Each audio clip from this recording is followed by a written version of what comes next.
Call me Mary. I remember walking into that party, feeling like a complete mess. It was just a couple of weeks after Jason, my then boyfriend, decided he had had enough of us. It's not you, it's me, he said, the same old tired line. So there I was, drowning my sorrows in a glass of cheap wine, surrounded by couples looking all happy and in love at our friends' get-together. I felt out of place, like a sore thumb sticking out in a sea of bliss. Enter Alex. I hadn't noticed him until he was right beside me, his sudden appearance pulling me out of my gloomy thoughts. Looked like you could use some company, he said, his voice smooth, with a hint of something I couldn't quite place. I remember looking up, ready to give him a piece of my mind, but the words died on my lips. There was something disarmingly honest in his gaze that made me pause. Company, or a distraction? I retorted, my tone sharper than I intended. I was in no mood for small talk or flirting. Whichever you need more, he shot back with a grin that was both infuriating and charming at the same time. It was the first time in weeks that I found myself genuinely smiling, despite my best efforts to stay miserable. We spent the rest of the evening talking about everything and nothing. Alex had a way of making the mundane interesting and the heavy stuff seem lighter. He didn't pry into why I was upset, nor did he offer any unsolicited advice. He just was there, making me laugh and forget about the heartache, if only for a few hours. As the party winded down, he offered to walk me home. It's late, and the streets aren't exactly friendly at this hour, he said, a note of concern in his voice that felt comforting. I hesitated for a moment, my mind screaming at me that it was a bad idea to walk alone with a guy I had just met. But then, looking into his eyes, I felt an inexplicable trust. Alright, but if you try anything funny, I swear I'll scream, I warned him, half joking, but also dead serious. Alex threw his head back and laughed, a sound that was unexpectedly delightful. Fair enough. I promise to be the perfect gentleman, he said, offering me his arm in an exaggeratedly gallant gesture. That walk home was the beginning of everything. We talked about our jobs, our families, our dreams, and our disappointments. Alex worked in IT, a geek at heart with a passion for old-school video games and a knack for fixing just about anything. I told him about my job in marketing, how I loved the creativity it allowed me, but hated the office politics. By the time we reached my apartment, I didn't want the night to end. There was something about Alex that felt right, like a puzzle piece I didn't know I was missing. Thanks for tonight. I needed it more than I thought, I admitted, feeling a twinge of vulnerability. Anytime, Alex said, his voice soft. And hey, if you ever need a partner in crime or just someone to vent to, you know where to find me. And I did. In the days and weeks that followed, Alex and I grew closer. Our initial banter turned into deep conversations, and the more I got to know him, the more I liked him. He was caring and attentive, always there when I needed a shoulder to lean on or a laugh to brighten my day. It wasn't long before our friendship blossomed into something more. Looking back, I can hardly believe how quickly things progressed. But with Alex, everything felt easy, natural. It was as if we were meant to find each other that night, to heal each other's wounds and build something new together. The day he asked me to be his girlfriend, he did so with a clumsiness that was utterly endearing. So, I've been thinking, which is always a dangerous thing, he started, scratching the back of his neck nervously. But I really like you, more than I've liked anyone in a long time. And I was hoping, maybe, you'd feel the same way? I remember laughing, not at him, but at the absurdity of the situation. After all the heartache and disappointment, I had found someone who made me feel alive again. I do, Alex. I really do, I said, and the smile he gave me in return was everything. The honeymoon phase, they say, doesn't last forever. But when the shift came for Alex and me, it hit like a freight train. I'd come home from work, bone-tired from the day's grind, only to find Alex sprawled on the couch, eyes glued to the TV, surrounded by a day's worth of mess. At first, I brushed it off, chalking it up to bad days or just a man's typical disregard for clutter. But as days turned into weeks, and weeks into months, the pattern held. One evening, after a particularly long day, I walked in to find the living room looking like a disaster zone. Seriously, Alex? I couldn't keep the frustration out of my voice as I kicked a path through scattered shoes and gym bags. You've been home for what, 4 hours? And the place looks like this? Alex barely glanced up from his game. What's the big deal? It's just a bit of mess, he replied, his tone dismissive. A bit? You call this a bit? My patience was wearing thin. I've been at work all day, and I come home to this. It wouldn't kill you to tidy up a bit, would it? He shrugged, a gesture that made my blood boil. I work too, you know. Why should I spend my free time cleaning? Because you live here, I shot back. It's called being an adult, Alex. Taking responsibility. His response was to turn up the volume on the TV, effectively ending the conversation. I stood there, fuming, as the realization sank in. This wasn't just about the mess. It was about respect, partnership. And right then, it felt like I was lacking both. One night, in a desperate bid for some semblance of order, I decided to tackle the kitchen. The sink was piled high with dishes, leftovers turning into science experiments. As I scrubbed and scraped, I couldn't hold back the tears. This wasn't the life I envisioned. This wasn't the partnership I signed up for. Alex found me there, elbow deep in suds and misery. Hey, what's this?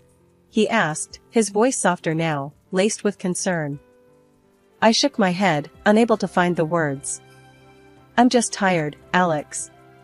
Tired of feeling like I'm doing this all alone. He sighed, running a hand through his hair.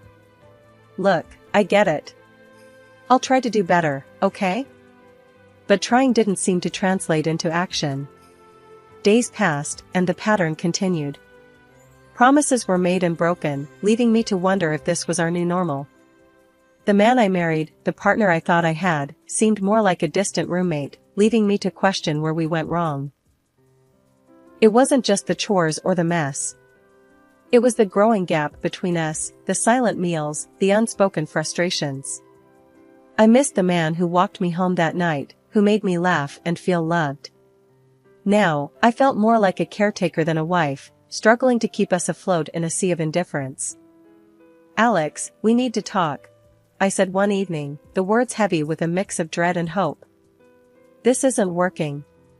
We're not working. And I don't know how to fix this if you're not willing to meet me halfway. He looked at me then, really looked at me, and for a moment, I saw a flicker of the old Alex. I know I've been a jerk, he admitted, his voice low. I'll try harder, I promise. Promises. I wanted to believe them, to hold on to the hope that we could find our way back to each other. But as the days turned into weeks, and the mess remained, those promises felt more like echoes of a past we couldn't reclaim. The mess around the house grew worse, if you can believe it. It wasn't just clothes or dishes anymore. I found dirty socks in the fridge once. Yeah, you heard that right. In the fridge, next to the butter. I walked into the kitchen, ready to make some coffee, and there it was, the sock, chilling with the dairy. Alex, I yelled, holding up the offending item like it was evidence in a trial. Explain this. He wandered in, looking bewildered and not the least bit guilty. Oh, must have dropped it, he said, as if that was a normal thing. In the fridge? Really, Alex? What's next, shoes in the microwave? My voice was dripping with sarcasm. I was beyond frustrated. He just shrugged, that infuriating nonchalance on full display. Could you just chill? It's not a big deal. Not a big deal? I was fuming. It's disgusting, Alex. Your stuff is everywhere. It's like living in a dumpster. He rolled his eyes, turning to leave. You're making a mountain out of a molehill. Just pick it up if it bothers you so much. That was the last straw. I'm not your maid, Alex. This is our home, not your personal landfill. I can't do this anymore. Something's gotta give. We glared at each other, the tension thick. It was clear we were at an impasse. I thought of reaching out to his mom, hoping maybe she could knock some sense into him. Desperate times called for desperate measures, after all. So, I called her. "Hey, Mrs. Thompson, it's me. I don't know what to do about Alex. The mess, the disrespect. I'm at my wit's end." There was a sigh on the other end. "Honey, Alex has always been a slob. I cleaned up after him his whole life. I thought he'd change for you." Her words were like a punch to the gut. "So, what, I'm just supposed to deal with it? Clean up after a grown man because he never learned to do it himself? It's just how he is. He needs someone to take care of him, like I did. Now it's your turn, I suppose." My heart sank. I didn't sign up to be his caretaker. I thought we were partners. She was sympathetic, but firm. "You're going to have to talk to him, dear. Lay down the law or something." That's what I should have done years ago. Hanging up, I felt no better. If anything, I felt more alone. It was clear that Alex had grown up pampered and unaccountable. And now, according to his mom, it was my job to reform him. I confronted Alex again, armed with a new resolve. "We need to talk. This can't go on. I'm not your mom, and I'm not here to clean up after you. You're an adult, act like it." It was a conversation we'd had before, but this time I meant business. The ball was in his court now. I could only hope he'd finally play fair. As days turned into weeks and weeks into months, the distance between Alex and me grew wider than the Grand Canyon. Our home felt more like a battleground than a haven. The love and laughter that once filled our space were replaced by silence and tension so thick, you could cut it with a knife. One evening, as I sat at the dinner table alone, staring at the 2 plates of food I'd prepared, waiting for Alex to join me, the weight of our situation hit me hard. He stumbled in well past the time we usually ate, his face flushed, not from the cold outside but likely from a few drinks after work. "Where've you been?" I asked, my voice barely hiding my frustration. It wasn't just about him being late, it was about him being absent when he was right there. Alex shrugged off his coat and dropped it on the chair, not bothering to hang it up. "Out," he said simply, as if that one word was explanation enough. "Out where, Alex? With who?" I pressed on, needing something more than his non-answers. He sighed, a sound of annoyance rather than remorse. "Just out with the guys from work. You know how it is." I didn't, actually. Our once shared experiences and stories had turned into his life and my life, with a chasm between. We used to go out together, remember? We had friends, a social life together. Now, it's like you're living a whole separate life. He finally looked at me, his eyes not meeting mine. "I just needed some space, okay? You're always on my case about something. The cleaning, the dishes, being home on time. Can't a guy catch a break?" His words stung, not because they were entirely untrue, but because they underscored how far apart we drifted. "A break?" I echoed, my voice rising despite my attempt to keep calm. "I'm not your warden, Alex. I'm your wife. Or at least, I thought I was. Partners give each other breaks, they don't take breaks from each other." Alex didn't respond. He just moved past me, heading for the fridge to grab a beer, as if that could solve everything. I watched him, a man I no longer recognized, and wondered how we got here. How did the man who once walked me home in the rain, who made me laugh until my sides hurt, become a stranger in his own home? "We're not okay, Alex," I said, the realization hitting me hard. "We're not okay, and I don't know if we can fix this." He paused, beer in hand, and for a moment, I thought I saw a flicker of the old Alex, the one who cared, who fought for us. But then he shrugged, a gesture that had become all too familiar. "Maybe you're right. Maybe we're not okay." His agreement should have been a relief, an acknowledgement of our problems. But instead, it felt like a door closing, a silent confirmation that we were too far gone to find our way back to each other. I used to hate the idea of business trips, preferring the comfort of home over the sterile environment of hotel rooms. But as the rift between Alex and me widened, those trips became my sanctuary. Escaping the constant tension and the cold silence that had settled over our house was a relief. I'd brace myself every time I returned, expecting to walk into the aftermath of a tornado. Surprisingly, each time I came back, the house was spotless, which was the last thing I expected given Alex's usual disregard for cleanliness. The first couple of times, I was genuinely pleased, thinking maybe Alex had finally decided to pull his weight around the house. "Did you clean up all this?" I asked, unable to hide my shock and a flicker of hope that maybe, just maybe, we could turn a new leaf. Alex just shrugged, an all too familiar, nonchalant gesture that irked me. "Yeah, figured it's the least I could do," he said, but his tone was off, too casual, like he was brushing off more than my question. Something didn't sit right with me, but I pushed it aside, grateful for the clean space, but unsettled by the sudden change. It was after another trip, coming home to the same uncharacteristically clean house, that curiosity got the better of me. I decided to thank the person I thought responsible, his mother. "Mrs. Thompson, thanks for cleaning up the house."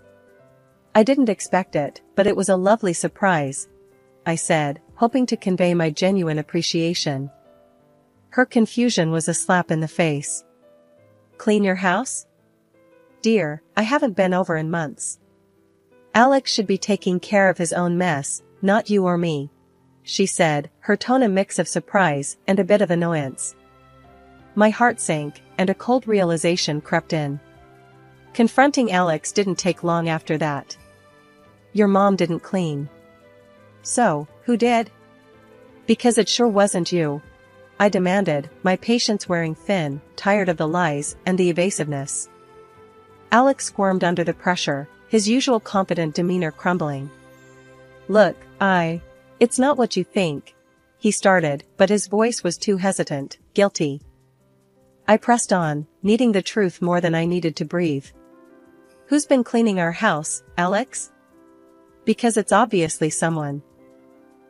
The admission came too quietly, laced with shame. "It's someone I know, she's been helping out while you're away," Alex confessed, finally meeting my gaze, but all I saw was betrayal. "A someone you know? You mean a mistress? You're cheating on me, and her token of affection is cleaning our house?" The absurdity of the situation would have been laughable if it weren't so tragically pathetic. He tried to defend himself, the words fumbling out in a messy spill. "It's not like that. She's just a friend." "A friend who cleans and sleeps with my husband? That's a new one, Alex." My voice was bitter, laced with anger and a heartache that dug deep. "I found out about his infidelity not through whispers or clandestine messages, but through a clean house." The irony wasn't lost on me, and though my heart was shattered, I couldn't help but marvel at the bizarre twist my life had taken. After all this, I decided enough was enough. Divorce was the only option left for me. Alex, surprisingly, didn't put up a fight. He let me go without so much as a plea for me to stay. Maybe that was for the best, or maybe it just showed how far apart we'd really grown. A few quiet months passed. I settled into a small, clean apartment that felt more like home than the house I shared with Alex ever did. Just when I started to enjoy my newfound peace, I got a call that turned my calm afternoon upside down. It was Alex's mom, and she was livid. "Come back to Alex this instant," she demanded, her voice sharp and filled with frustration. I pulled the phone away from my ear for a moment, confused. "Excuse me? Why on earth would I do that?" "Because he's a mess without you. His house looks like a pigsty, and I'm sick of cleaning up after him. His habits are driving me insane." I couldn't help but chuckle, though I felt a pang of sympathy for her. "And how is that my problem, Mrs. Thompson? I'm not his keeper anymore." Her voice softened, but the desperation lingered. "Please, he needs someone. His little cleaning lady ran off the moment she saw what a disaster he is."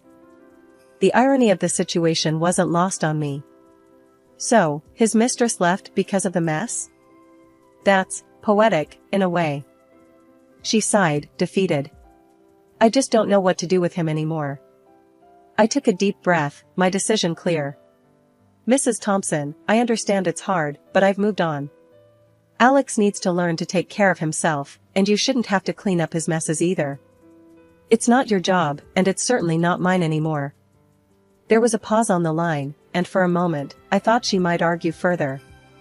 Instead, she simply said, I suppose you're right.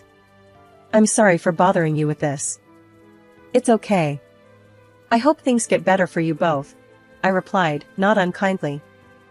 We ended the call, and I sat there for a moment, reflecting on the strange turn my life had taken. From a cluttered house and a failing marriage to a peaceful, tidy apartment all my own. I couldn't help but smile at the thought. Leaving Alex was the best decision I'd ever made, not just for my sanity, but for my soul. 6 months of silence passed since I walked away from Alex and that chapter of my life. Then, out of the blue, I remembered I had left something important at his place. With a sigh, I decided to retrieve it, thinking it'd be a quick in and out. Standing at the front door of the house we once shared, I knocked, waiting for any sign of life. Nothing. I used my old key to let myself in, not prepared for the scene that greeted me. The house was a disaster zone, garbage everywhere, the air thick with the stench of neglect. What the? I muttered, covering my nose with my sleeve. I called out for Alex, but the silence was my only answer. Concern growing, I checked the house and found him in the bedroom, looking like he hadn't moved in days, surrounded by filth. Alex! I yelled, shaking him gently. He was barely responsive, a shadow of the person he once was. Without hesitation, I dialed for an ambulance and the police, explaining the situation as best I could. When they arrived, I stepped back, watching as they took over, taking Alex to the hospital. As I waited outside, Alex's mom arrived, her face set in a familiar stoic mask. The police explained her son's condition to her, and her response was cold, detached. He's an adult. His choices, his consequences, she said, her voice devoid of any maternal warmth. I couldn't believe her indifference. He could have died in there, I said, anger and disbelief mixing in my voice. She just looked at me, as if I was a stranger speaking a foreign language. Not my responsibility, she stated flatly, turning away to talk to the officers. Standing there, watching the scene unfold, I felt a mix of emotions. Sadness for Alex, anger at his mother, relief that I had moved on. But above all, I felt a sense of closure, knowing that I had done the right thing by leaving when I did. This was no longer my life, my mess to clean up. I had my own path to follow, one that led away from this chaos and towards a future I was still writing. After everything that went down, I found out Alex was placed in a psychiatric hospital. Turns out, he had a progressive mental disorder that made him act the way he did with all that mess and his lack of cleanliness. Hearing that news hit me hard, way harder than I expected.